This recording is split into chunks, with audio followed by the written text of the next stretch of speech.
Assalamualaikum warahmatullahi wabarakatuh. Di sini saya akan mempresentasikan hasil kerja kelompok 2 tentang ragam bahasa Indonesia. Saya Vina Aprilinsia dan teman-teman saya Asifa Rizky Albana, Muhammad Nasib Ubaidillah dan Eli Angelita. Selamat menyaksikan. Ragam bahasa dalam bahasa Inggris berarti linguistic style, adalah bentuk bahasa yang bervariasi menurut konteks pemakaian, topik yang dibicarakan, hubungan antar pembicara, medium pembicaraan. Dalam pengertian ini, ragam bahasa berkontras dengan dialek, yaitu varian dari sebuah bahasa yang berbeda-beda menurut kelompok pemakai atau wilayah penuturan. Adapun pengertian ragam bahasa menurut para ahli yaitu sebagai berikut. Ragam bahasa menurut Bachmann 1999 adalah ragam bahasa adalah variasi bahasa menurut pemakaian yang berbeda-beda, menurut topik yang menurut hubungan pembicara, lawan bicara, orang yang dibicarakan, serta menurut medium pembicara. Jenis-jenis ragam bahasa. Ragam bahasa memiliki jumlah yang sangat banyak karena penggunaan bahasa sebagai alat komunikasi tidak lepas dari latar budaya penuntunnya yang berbeda-beda. Selain itu, pemakaian bahasa juga bergantung pokok persoalan yang dibicarakan serta keperluan pemakainya. Ragam bahasa dibagi berdasarkan beberapa hal sebagai berikut. 1. Berdasarkan cara berkomunikasi. Ragam bahasa menurut sarannya terdiri atas ragam lisan atau ujaran dan ragam tulisan. 1. Ragam lisan. Ragam bahasa lisan adalah suatu ragam bahasa yang dihasilkan oleh alat ucap organ of speech. Dalam ragam bahasa lisan ini, kita harus memperlihatkan beberapa hal seperti tata bahasa, kosakata, dan lafal pengucapannya. Sedangkan ragam tulis adalah bahasa yang dihasilkan dengan memanfaatkan tulisan dengan huruf sebagai unsur dasarnya. Dalam ragam tulis ini, kita harus memperhatikan beberapa hal seperti tata cara penulisan atau ejaan, di samping aspek tata bahasa dan pemilihan kosakata lainnya. Hal ini kita dituntut untuk tepat dalam pemilihan unsur tata bahasa seperti susunan kalimat, pilihan kata, kebenaran, penggunaan ejaan, dan juga menggunakan tanda baca dalam mengungkapkan ide kita. Kedua, berdasarkan cara pandang penutur. 1. Ragam dialek. Ragam dialek adalah variasi bahasa yang dipakai oleh kelompok bangsawan di tempat tertentu. Dalam istilah lama disebut dengan logat. Logat terpelajar, tingkat pendidikan penutur bahasa Indonesia juga mewarnai penggunaan bahasa Indonesia. Bahasa Indonesia digunakan oleh kelompok penutur berpendidikan, tampak jelas perbedaannya dengan yang digunakan oleh kelompok penutur yang tidak berpendidikan, terutama dalam pelafalan kata yang berasal dari halieusa asing. Salah satu contoh kalimat yang termasuk dalam ragam pelajar yaitu saya sudah membaca buku itu. 3. Ragam resmi. Bahasa yang digunakan dalam situasi resmi seperti pertemuan, peraturan, dan perundang-undangan. Salah satu contoh kalimatnya itu saya sudah membaca buku itu. Keempat, ragam tidak resmi. Ragam tidak resmi adalah ragam bahasa yang digunakan dalam situasi tidak resmi. Salah satu contoh kalimat yang termasuk itu ialah saya sudah baca buku itu. Selanjutnya, berdasarkan cara pandang penutur, 5 jenis ragam bahasa tersebut akan dijelaskan secara rinci sebagai berikut menurut Surkata 2016. Yang pertama, ragam sosial, yaitu ragam bahasa yang sebagian norma dan kaidahnya didasarkan atas kesepakatan bersama dalam lingkungan sosial yang lebih kecil dalam masyarakat. Misalnya, ragam bahasa yang digunakan dalam keluarga atau persahabatan dua orang yang akrab dapat dikatakan sebagai ragam sosial. Selain itu, ragam sosial berhubungan pula dengan tinggi atau rendahnya status kemasyarakatan lingkungan sosial yang bersangkutan. Yang kedua, ragam fungsional. Ragam fungsional atau profesional adalah ragam bahasa yang dikaitkan dengan profesi, lembaga, lingkungan kerja, atau kegiatan tertentu lainnya. Ragam fungsional juga dikaitkan dengan keresmian keadaan penggunaannya. Ragam fungsional dapat menjadi bahasa negara dan bahasa teknis keprofesian seperti bahasa dalam lingkungan keilmuan atau teknologi, kedokteran, dan keagamaan. Yang ketiga, ragam jurnalistik. Bahasa jurnalistik adalah ragam bahasa yang digunakan oleh dunia persurat kabaran atau dunia pers media massa cerak. Dalam perkembangan lebih lanjut, bahasa jurnalistik adalah bahasa yang dipergunakan oleh seluruh media massa. Dalam hal ini, termasuk media massa audio atau radio, audiovisual atau televisi, dan multimedia atau internet. Ragam bahasa jurnalistik adalah salah satu ragam bahasa yang dibentuk oleh spesifikasi materi yang disampaikannya. Ragam khusus jurnalistik tersebut dalam ragam bahasa ringkas. Yang keempat, ragam sastra. Ragam bahasa sastra memiliki sifat atau karakter subjektif, lentur, konotatif, kreatif, dan inovatif.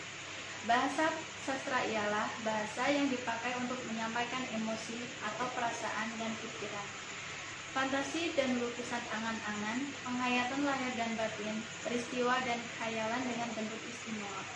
Yang kelima, ragam politik dan hukum. Bahasa politik berisi kebijakan yang dibuat oleh penguasa dalam rangka menata dan mengatur kehidupan masyarakat. Dengan sendirinya, penguasa merupakan salah satu sumber penutur bahasa yang mempunyai pengaruh yang besar dalam pengembangan bahasa di masyarakat. Salah satu ciri khas bahasa hukum adalah penggunaan kalimat yang panjang dengan pola kalimat luas. Selanjutnya, laras bahasa. Definisi laras bahasa. Laras bahasa adalah ragam bahasa yang digunakan untuk suatu tujuan atau pada konteks sosial tertentu. Laras bahasa adalah kesesuaian antara bahasa dan pemakaian, gaya atau cara menggunakan sesuatu bahasa dalam sesuatu situasi. Laras akan senantiasa berubah-ubah berdasarkan fungsi dan keadaan. Setiap laras menitik beratkan pilihan kata atau istilah dan menggunakan struktur ayat yang berlainan mengikuti disiplin atau bidang tertentu. Yang pertama itu adalah laras bahasa biasa, tidak ada konteks khusus atau melibatkan sembarang bidang ilmu, menggunakan bahasa yang tidak formal dan bisa bahasa formal, yang artinya kita harus mengkondisikan diri saat kita berbicara kepada orang dalam keadaan resmi atau itu tidak resmi. Contohnya seperti, "Hai Matt, mau kemana tuh? Mampirlah dulu." Kedua itu laras bahasa iklan, penggunaan bahasa yang ringkas dan pendek. Jenis bahasa imaginatif dan kreatif, yang artinya saat kita memproduksikan suatu iklan agar pembeli atau yang melihat iklan tersebut dapat tertarik.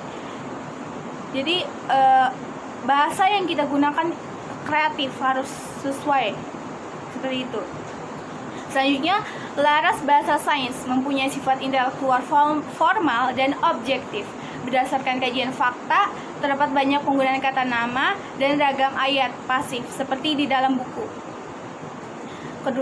Keempat itu ada laras bahasa media massa, sebagai media untuk melapor atau menyampaikan berita dengan bahasa yang paling mudah diterima si pendengar atau pembaca, yang artinya itu dapat dipahami dalam seperti kayak di iklan televisi. Contohnya, pasukan merah putih telah memalukan pihak lawan di kandang lawan dengan skor 2 gol tanpa batas. Selanjutnya itu laras bahasa agama. Terdapat petikan mengandung agama dan kiasan pengajaran seperti kayak penyampaian pesan-pesan, menggunakan bahasa yang mudah dipahami, agar yang mudah dipahami.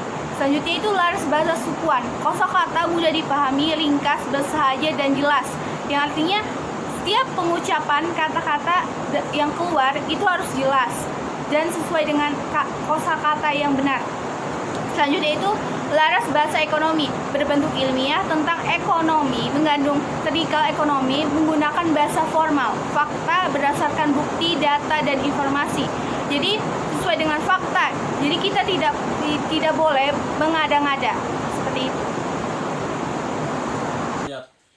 Yang ke-8, berbentuk ilmiah tentang ekonomi, mengandung teknikal ekonomi, mengandung gaya bahasa formal, fakta berdasarkan bukti dan informasi, dan tidak menggunakan struktur ayat.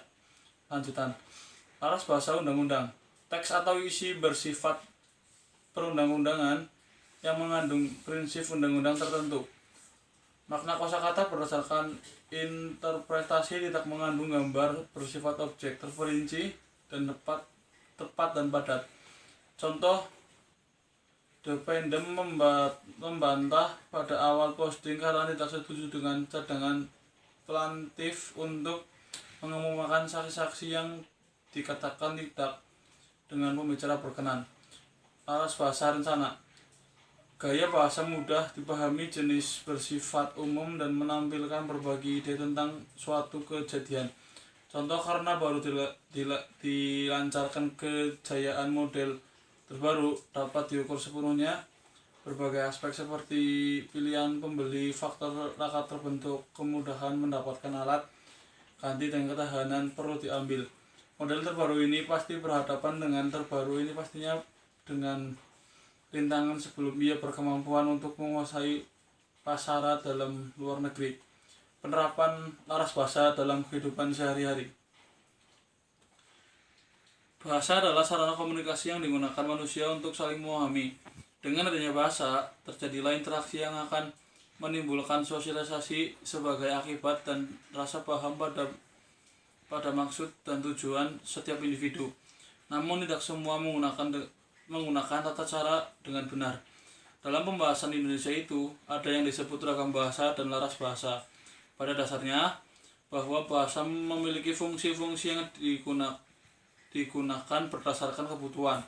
Oleh karena itu, harus memahami dan mengetahui agar dapat mempermudah dalam memenuhi karya ilmiah, berdiskusi, dan lain-lain. Contoh, kalimat. Bahasa tulisan ilmiah. Mahasiswa yang sering mendapat tugas yang berat, sehingga kemampuan berpikirnya menjadi menurun. Bahasa tulisan seni ilmiah, contohnya, mengajarkan yang diterapkan guru tersebut selalu keterampilan. Bahasa tulisan ilmiah, dosen mengajarkan mahasiswa untuk tepat belajar.